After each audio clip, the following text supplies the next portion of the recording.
इन्होंने अनजाने में गॉडजिला को जगा दिया और अब एक प्रलयकारी आपदा आने वाली है। देखते हैं कैसे वे खुद को बर्बाद करने की राह पर और आगे बढ़ते गए। प्राचीन विशालकाय जीवों पर शोध करने वाले मोनार्क संगठन को धन की गंभीर कमी के कारण संस्थापकों को स्वयं पार्टियों में निवेशक खोजने पड़े। लेकिन गॉडजिला की खोज के बाद मोनार्क संगठन को कोई नई खोज नहीं मिली, जिससे उनका धन जुटाने का प्लान विफल हो गया। लेकिन उनका रिश्ता दोस्ती से बढ़कर प्यार से कम वाले स्तर पर पहुंच गया। तभी शोध में डूबे डॉक्टर बिल को खबर मिली कि जापान के एक वैज्ञानिक ने विशालकाय राक्षस के आने का संकेत पकड़ा है। तीनों ने डेटा की तुलना की। विकिरण मान का ग्राफ पिछली बार उड़ने वाले ड्रैगन के आने जैसा ही था।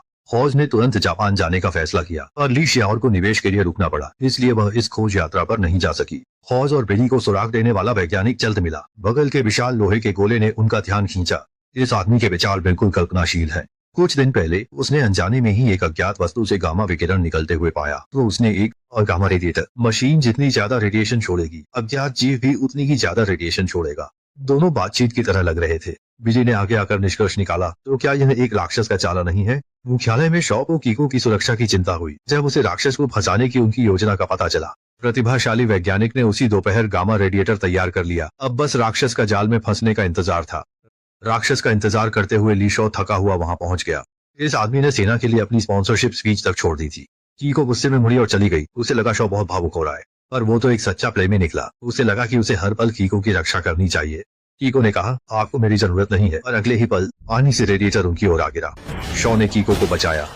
दोनों अभी संभले भी नहीं थे कि पानी में विशाल लहरें उठने लगी। उनका शिकार फंस गया था, और अफसोस वो बस सिर दिखाकर पानी में चला गया। कीको को यकीन नहीं था कि गॉडजिला जिंदा है। शॉ को लगा कि उन्हें तुरंत ऊपर खबर देनी चाहिए। परमाणु बम से भी नष्ट न होने वाला दुनिया का सबसे बड़ा खतरा, पर कीको को सेना से फिर मार पड़ने का डर था।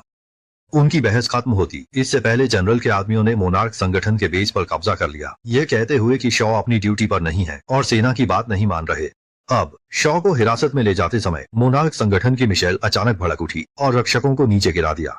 शॉ के बारे में उसकी सोच संगठन से अलग थी। उसे लगता था कि शॉ के पास कायरा से जुड़े कई रहस्य हैं। शॉ भी लाचार था। उसने जो कुछ भी जाना था सब संगठन को बताया था, पर उच्च अधिकारियों ने इसे गंभीरता से नहीं लिया, बल्कि उसे पागल समझा। बिल और उसके बेटे के साथ भी लगभग ऐसा ही हुआ। मोनार्क संगठन का मूल उद्देश्य राक्षसों को रोकना था, पर अब यह लाभ से अंधा होकर गलत राह पर है। मिशेल ने कहा, उसकी बहन गॉडजिला आपदा में मरी थी। संगठन में अब भी कई लोग अपने मूल इरादे पर कायम हैं और चाहते हैं कि शॉ उन्हें रास्ता दिखाए। तो उन्होंने हाथ मिलाए और कायरा के आने का रहस्य खोजने का फैसला किया।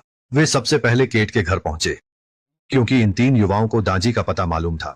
ली शियाओर को लगा जल्द ही सैन फ्रांसिस्को गॉडजिला से 100 गुना गंभीर आपदा आएगी, जिसे दाजी रोकने की पूरी कोशिश कर रहा था। इन पांचों लोगों का लक्ष्य एक ही था, तो उसके कार्यालय में मिले सुराग के आधार पर वे अफ्रीका के अल्जीरियाई रेगिस्तान में पहुंचे। शियाओ मेई ने मिशेल को फोन कर बताया था, ताकि उसे याद दिलाए कि वो अपना वादा न भूले। मिशेल ने सिर हिलाया कि यह सफर खत्म होने पर वह शियाओ मेई को टोक्यो वापस भेजेगा। शियाओ के संपर्क उम्मीद से बढ़कर थे। यहाँ भी उसके पुराने परिचित थे, क्योंकि आगे कोई बड़ा रास्ता नहीं था, इसलिए एक स्थानीय गाइड का होना आवश्यक था। वहीं मोनार्क संगठन के वरिष्ठ अधिकारी शियाओ मेई के सुराग से सैन फ्रांसिस्को पहुंचे। दाढ़ी वाले टिम ने जासूस की क्षमता थी। उसने दाजी की सीट देखकर अनुमान लगाया कि कार्यालय में सबसे महत्वपूर्ण जगह वो दीवार थी जहाँ नक्शा लगा हुआ था। नक्शा भले न था, पर दीवार पर ठम्बेटा के छेद बाकी थे। नया नक्शा लगाते ही दाजी के चुने हुए क्षेत्र सामने आ गए। पहले जहां राक्षस दिखे थे उन जगहों से टिम ने अंदाजा लगाया कि दाजी का अगला निशाना अल्जीरियाई रेगिस्तान होगा। जब शॉल और साथी गाइड के साथ दाजी के छोड़े निर्देशांक स्थान पर पहुंचे तो सब एक दूसरे को उलझन में देखने लगे। ये जगह बहुत ही साधारण थी, इसमें कुछ भी खास नजर नहीं आ रहा था। शॉल ने पर्वत के उस पार इशारा किया, सबको वहां देखने को कहा। दूरबीन से देखने पर उन्हें एक परिचित आकृति दिखी। अरे, ये तो वही दाजी था जिसकी वे तलाश कर रहे थे। तारो और बाकी लोग हैरान होकर चिल्ला पड़े, और शॉल को तुरंत कुछ गड़बड़ लगी। दाजी के हाथ आगे बढ़ रहे थे। गाड़ी पर रखे बड़े गोले से संकेत मिला, वो सबको तुरंत निकलने का इशारा था। दाजी को पलक झपकते ही गायब होते देख शॉल ने सबको भागने का इशारा किया। तभी एक हेलीकॉप्टर तेजी से आया और मोनार्क संगठन भी दखल देने के लिए आ गया। क्या दाजी उनसे बच रहा था? तभी जमीन का जोरदार कंपन होने लगा। पहाड़ी की चोटी ऊपर उठने लगी और वे लड़खड़ाकर नीचे लुढ़क गए। जब वे होश में आए तो उन्होंने देखा कि एक विशालकाय जीव उनके ठीक सामने लेटा हुआ है। पता चला कि जिस जगह पर वे अभी खड़े थे वहां असल में गॉडजिला का सिर था। वे हैरान होकर उसे धीरे धीरे उठते देखते रहे। मोनार्क संगठन का हेलीकॉप्टर बच नहीं सका और सीधे टकराकर उड़ गया। खैर, गॉडजिला ने शॉ और बाकी लोगों पर ध्यान नहीं दिया, जोर से दहाड़ा और फिर मुड़कर दूर चला गया। शॉ को लगा कि उन्हें गॉडजिला के रास्ते पर नजर रखनी चाहिए। अगर वो मानव शहर में गया तो मुश्किल होगी और उसे सेना से भी बचाना था। लेकिन केट के पिता दूसरी दिशा की ओर निकल गए थे। इसलिए अन्वेषण दल अलग हो गया। शॉ और मिशेल गॉडजिला का पीछा करते रहे, जबकि केट और बाकी दो लोग पास की मानव बस्ती की ओर बढ़ गए, क्योंकि उसके पिता के वहीं रहने की संभावना। मिशेल ने अपने अधीनस्थों के साथ कर्मचारियों को नियंत्रित किया। उन्हें गोदाम में हथियार और गोला बारूद की आवश्यकता थी। उसी रात शॉ उस चमकते गड्ढे पर लौटा और उसने अपने आदमियों को आसपास विस्फोटक लगाने का आदेश दिया। 3, 2, 1 की उलटी गिनती के बाद एक जोरदार धमाका हुआ और बर्फीला राक्षस भी आ गया, लेकिन वह विस्फोट को रोक नहीं पाया। अचानक चकाचौंध भरी सफेद रोशनी फैल गई, प्रकाश स्तंभ गायब हो गया, बस एक विशाल गहरा गड्ढा छोड़ गया। इनका अगला पड़ाव कजाकिस्तान का परित्यक्त परमाणु ऊर्जा संयंत्र था। शो बहुत उदास हो गया, क्योंकि यही वह जगह थी जहाँ केको गायब हुई थी। वहीं दूसरी तरफ अल्जीरियाई रेगिस्तान में मोनार्क संगठन का दाढ़ी वाला टिम किस्मत से हेलीकॉप्टर दुर्घटना से चमत्कारिक ढंग से बच गया। चक्कर खाकर जैसे तैसे हवाई अड्डे पहुंचा तो टारो और केट से मिला, जिन्होंने तुरंत पूछा कि तुमने श्याओ मेई को कहाँ छिपाया है। हुआ ये कि तीनों पहले हवाई अड्डे पहुंचे थे। श्याओ मेई टॉयलेट गई और गायब हो गई। दाढ़ी वाले ने शर्मिंदगी से सिर हिलाया। क्या तुम्हें लगता है कि इस हालत में मैं किसी को पकड़ पाऊंगा? जब से टिम ने गॉडजिला देखा, उसका विश्व दृष्टि पूरी तरह बदल गया। उसे लगा कि इस धरती पर इंसान चींटियों से ज्यादा कुछ भी नहीं है। मोनार्क संगठन में पहले जो किया वो जिंदगी की बर्बादी थी, इसलिए उसने केट और टारो के साथ पिता के नक्शेकदम पर चलने का फैसला किया। पर वो दोनों टिम पर कैसे विश्वास करते? उन्होंने कहा, पहले श्याओ मेई को ढूंढो, फिर देखेंगे। मोनार्क के एक वरिष्ठ अधिकारी के लिए खुफिया संसाधन जुटाना बेहद आसान था। कुछ फोन करके उसने श्याओ मेई की पहचान जानकारी निकाल ली।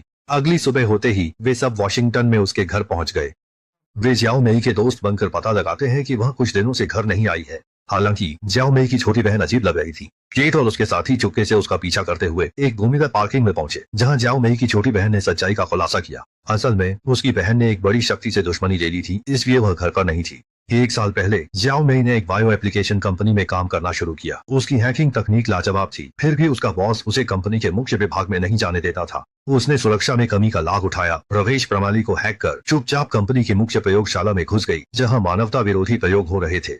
श्याओ मेई ने गुस्से में आकर सारा मुख्य डेटा डिलीट कर दिया। कुछ ही समय बाद यह मामला उजागर हो गया और वह कंपनी की प्रमुख दुश्मन बन गई, इसलिए उसे गुमनाम रहकर कुछ समय के लिए छिपने के लिए जापान भागना पड़ा। ये सुन केट और उसके साथी समझ गए कि श्याओ मेई को उसी कंपनी ने पकड़ा है। टिम ने सम्राट संगठन से निकली फुटेज में उसे 3 घंटे पहले यहीं देखा, लेकिन कंपनी में घुसपैठ करना थोड़ा मुश्किल था। टिम ने हिम्मत जुटाई और फिर से एक फोन किया। तुरंत ही आसपास के सभी नागरिकों को आपातकालीन सूचना मिली कि एक विशाल जीप पास आ रहा है, कृपया छिपने की जगह ढूंढे। असल में टिम ने पद का दुरुपयोग कर मोनार्क का अलार्म सिस्टम चालू किया था। केट और उसके साथी इसी अराजकता में कंपनी में घुसकर दूसरी मंजिल पर श्याओ मेई से मिल गए, पर बायोटेक कंपनी का प्रमुख अत्यंत चतुर था। उसने कहा, श्याओ मेई को जवाबदेह न ठहराने के लिए मोनार्क संगठन से गहरा सहयोग करो। उनके बायोटेक्नोलॉजी के विकास में प्राचीन विशालकाय जानवर जैसे अनसुने जीव से जुड़ी जानकारी जरूरी थी, लेकिन मोनार्क संगठन जैसा विशालकाय भला एक अज्ञात छोटी कंपनी को क्यों भाव देगा? केट और टारो ने हेड से मिलकर वादा किया कि अगर वो श्याओ मेई को बचाता है तो वे मोनार्क को शॉल और दाइशी को ढूंढने में मदद करेंगे।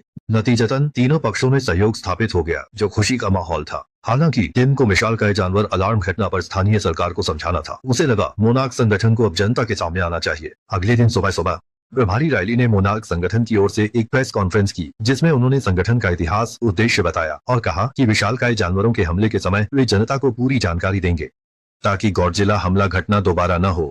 बायो एप्लीकेशन कंपनी के प्रभारी ने पूरी प्रेस कॉन्फ्रेंस देखी और सहयोग योजना से और भी संतुष्ट हो गए। स्क्रीन पर लोगो देखा, यह मैके गॉडजिला बनाने वाली एपेक्स कंपनी का ही था।